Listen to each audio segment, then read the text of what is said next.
நம்ம ஹீரோயினோட கணவர் இறந்ததால் அதில் ஏதோ மர்மம் இருப்பதாக நினைத்து பேய்களை பற்றி ஆராய்ச்சி செய்யும் ஹீரோவிடம் உதவி கேட்கிறார். சின்ன வயதிலிருந்தே க்ளோஸ் ஃப்ரெண்ட்ஸ் என்பதால் ஹீரோவும் சம்மதிக்கிறான்.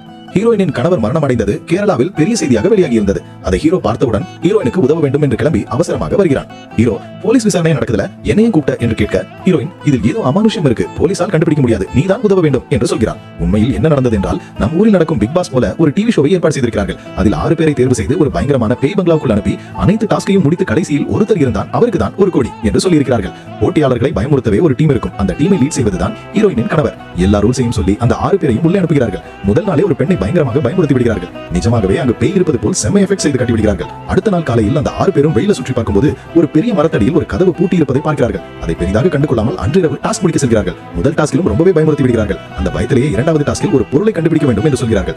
உடனே அந்த பொருளை அந்த மரத்தடியில் உள்ள அறையில் அடைத்து வைத்திருக்கிறார்கள் என்று அந்த கதவை போய் ஒருத்தன் திறந்து விடுகிறான். அங்கிருந்து தான் உண்மையான பிரச்சனை ஆரம்பிக்கிறது. கதவுக்குள்ளிருந்து நெருப்பு பொறிகள் மாதிரி அந்த இடம் முழுவதும் பரவ ஆரம்பிக்கிறது. அது முடிந்த பிறகு அடுத்த நாள் ஷோ இல்லாததால் ஷோவை நடத்தும் அனைவரும் வீட்டுக்கு போகிறார்கள். ஹீரோயினின் கணவரும் இன்னொரு பெண்ணும் மட்டும் அங்கு இருக்கிறார்கள். அந்த மரத்தடியில் இருந்த கதவின் விவரங்களை கேட்டு தன் வரலாற்று பேராசிரியராக இருக்கும் தன் நண்பரிடம் ஹீரோ உதவி கேட்கிறார். அவர்களும் செக் பண்ணி விட்டு சொல்கிறேன் என்று சொல்லிவிடுகிறார்கள். அந்த மரத்தடியில் இருந்த கதவு திறந்த அந்த இரவில் வீட்டுக்குள் நெருப்போடு ஒரு உருவம் நடந்து போவதை பார்த்து போட்டியாளர்கள் ஷோவை நடத்துபவர்களுக்கு கால் செய்கிறார்கள். அவர்களும் அந்த இடத்திலேயே செத்து கிடக்கிறார்கள்.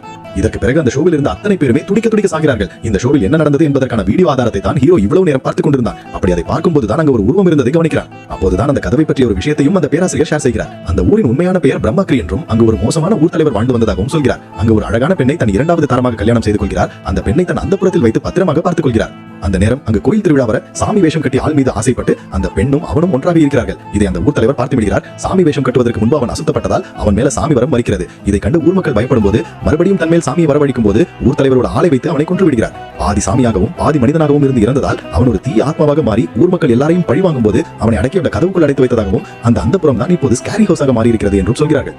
இந்த விஷயம் எல்லாம் கேட்டவுடன் அன்றிரவே ஹீரோ அந்த வீட்டுக்கு கிளம்பி போகிறான். ஒரு மறைக்கப்பட்ட ரூம் இருப்பதை கண்டுபிடித்து அதை திறந்து பார்த்தால் அங்கே சில ஓலைச்சுவடிகளும் உடைகளும் இருக்கிறது. அதற்கடுத்து அன்றிரவு அங்கு ஸ்டே பண்ணும்போது ஹீரோயின் பலவீனமாக இருப்பதால் அந்த தீய ஆத்மா ஹீரோயினை உடனே ஆக்கிரமித்து ஹீரோயின் அசிஸ்டன்ட்டை கொல்ல ட்ரை பண்ணுகிறது.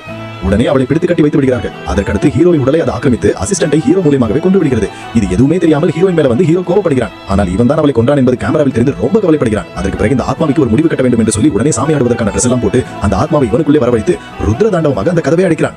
அப்படி பண்ணி கொண்டிருக்கும் போதே அங்கு இருக்கும் தீ பிரகாசமாக எரிய ஆரம்பிக்கிறது. அதற்குள் அப்படியே விழலாம் என்று ட்ரை பண்ணும்போதே ஹீரோயின் வந்து காப்பாற்றி விடுகிறார். அங்கிருந்து தப்பித்து போகலாம் என்று ஹீரோயின் கூட்டி வரும்போது ஆத்மா இன்னும் எனக்குள் தான் இருக்கு, எப்படியாவது நான் அதை அழிக்கணும் அப்படின்னு சொல்லி ஹீரோ பாலத்திலிருந்து குதித்து இறந்து போகிறான். அவனோட சேர்ந்து அந்த ஆத்மாவும் செத்து போகிறது.